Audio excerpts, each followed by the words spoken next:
மக்களே welcome back. ரொம்ப நாள் ஆகிப்போச்சுல நம்ம எல்லாம் பார்த்து.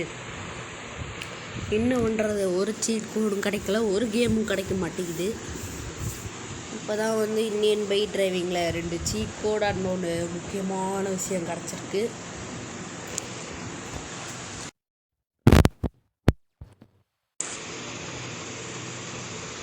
ஏறா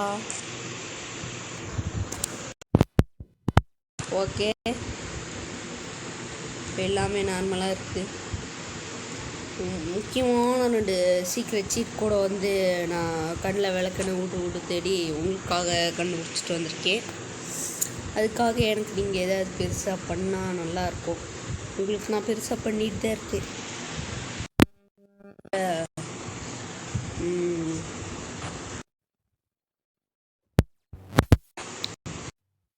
வந்தாச்சு. E37 ஒரு முக்கியமான வண்டி போல் இருக்கும் ஒரு சீட் கோட் நீங்கள் கண்டிப்பாக பார்த்தே ஆகணும். ரிக்ஷாவா, ஆட்டோன்னெல்லாம் நினச்சேன். இங்கே வரணும், சைடில் நம்பர் கூட எழுதியிருக்கு. என்னமோ போட்டு வச்சுருக்கானுங்க சைடில். 1% போட்டிங்கன்னா இப்படி தான் தெரியும். பின்னாடி யாரோ உட்காந்துருக்கிற மாதிரி, நம்ம ஓட்டுறதை பார்த்துட்டு இருக்கிற மாதிரி தான் இருக்கும். ஆட்டோ என்ன ட்ரிஃப்ட்டு ஸ்கிட்டு எல்லாமே பண்ணுது மக்களே. இதை வச்சு நான் ஒரு drift master, drift king, skit king அப்படின்னு பேர் வாங்கிடலாம் போல்.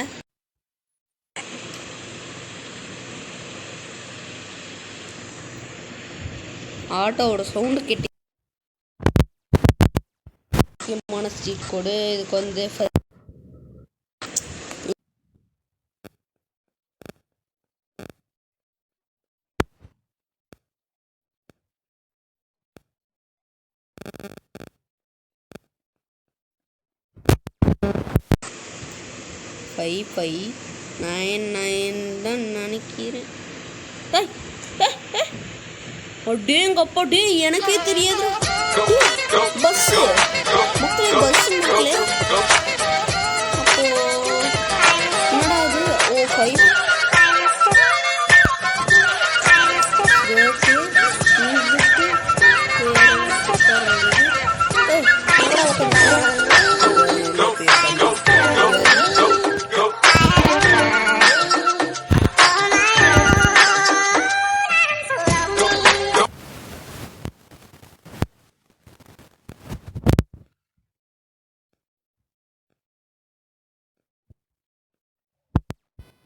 ஒரு பஸ் ஆரம்பித்தோம்னா யாரும் ஏறதான் மாட்டாங்க.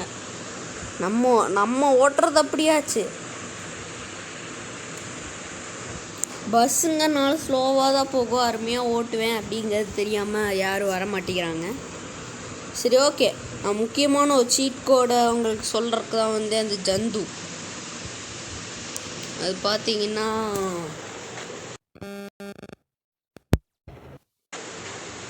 ஓகே நார்மலாக இருக்குது. 5566 போட்டிங்கன்னா இந்த ஜந்து குதிக்கும், பறக்கும், எல்லா வேலையும் பண்ணும்.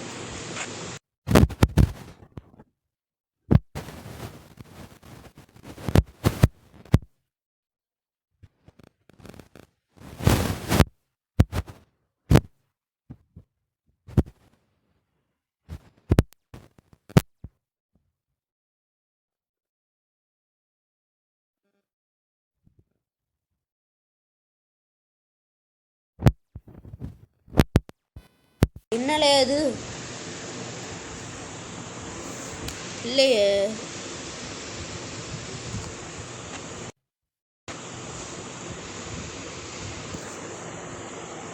என்ன நம்பர் அது? மறந்து போயிட்டேன்னா நான். ஹை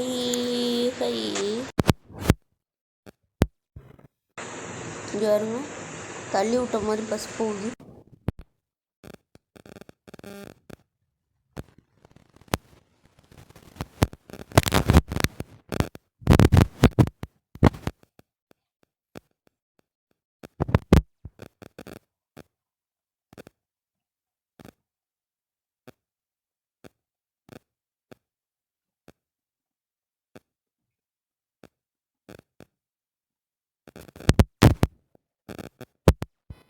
போகிறோம். அதுக்கு முதல்ல ஒரு நல்ல வண்டி ஸ்பான்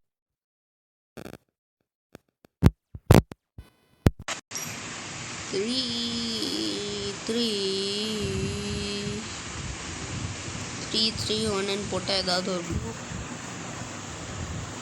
எதுவும் வரக்கானோம்.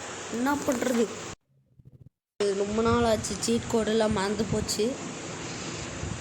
அவங்க திருப்பி ட்ரிபிள் ஆர் தான் எனக்கு ஞாபகம் இருக்குது. அதாவது 666 இருந்துச்சு பார்த்தீங்களா. டுபீல் அப்படின்னு சத்தம் கேட்குது. வந்தோடனே பைக்கில் ஏற முடியல. ஏறா பைக்கில்.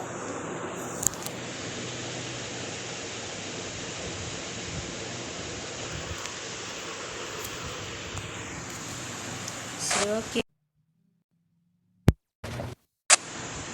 நினச்ச மாதிரியே ஒரு ஆக்சிடெண்ட் நடந்து போச்சு.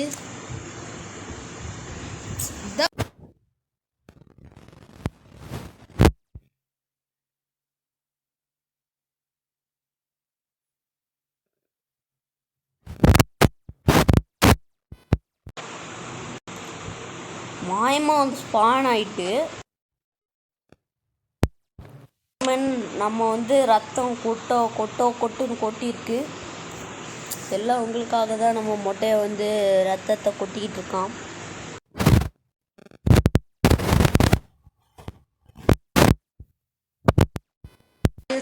விடமாட்டேன் அப்படிங்கிற மாதிரி மொட்டையை வந்து வண்டியில் ஏறி உட்காந்துருக்கான்.